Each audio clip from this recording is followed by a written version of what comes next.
Labvakar visiem virtuālajā klasē. Spriežot pēc aktivitātes čata logā, izskatās, ka jūsu noskaņojums šodien labs, un mēs varētu sākt savu nodarbību par mikroblogu izmantošanu mācību procesā. Galvenokārt mēs šodien runāsim par Twitter izmantošanu, un kārtējo reizi atgādināšu, ka nodarbība var notikt pateicoties mūsu atbalstītājiem SIA BBT, portālam LEN Central un Autas pieaugušo izglītības un informācijas centram. Kā parasti mūsu lektori ir Gatis un Frīdis, šoreiz Gatis, un arī es nedaudz vairāk runāsim par šo tēmu. Kā vienmēr nodarbība mums tiek ierakstīta un tiks publicēta sadarbības tīklā Nākotnes skola, lai arī tie, kas kaut kādu iemeslu dēļ nevar piedalīties tiešsaistes nodarbībā, var to noskatīties ierakstā. Atgādināšu arī, ka nodarbības laikā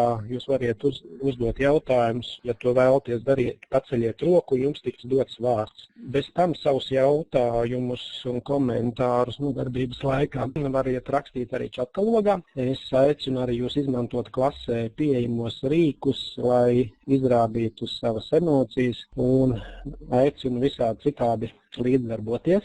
Šodienas nodarbībā mēģināsim iepazīt, kas tad ir šis mistiskais rīks Twitteris, ko, kā izrādās, var arī mēģināt izmantot izglītībā.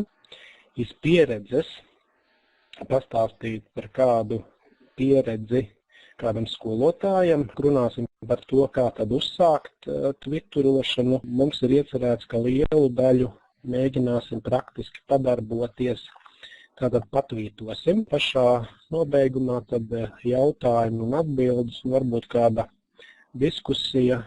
Šoreiz nebūs jums karte. Ceru, ka neesat noskumuši par to.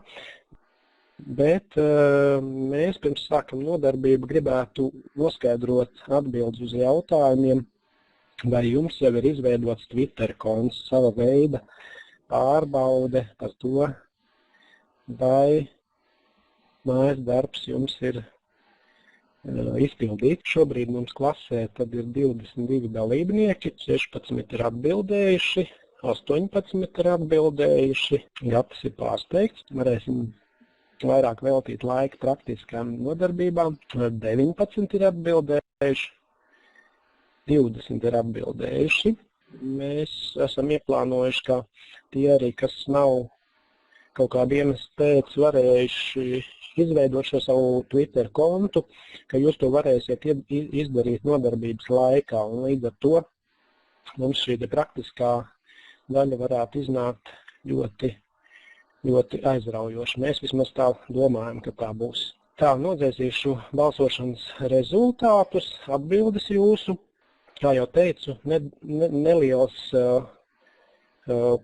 stāsts, kā gājas Žanim tvīterotājam, un to mums mēģinās izstāstīt Gatis. Gati, lūdzu, tev vārds šobrīd.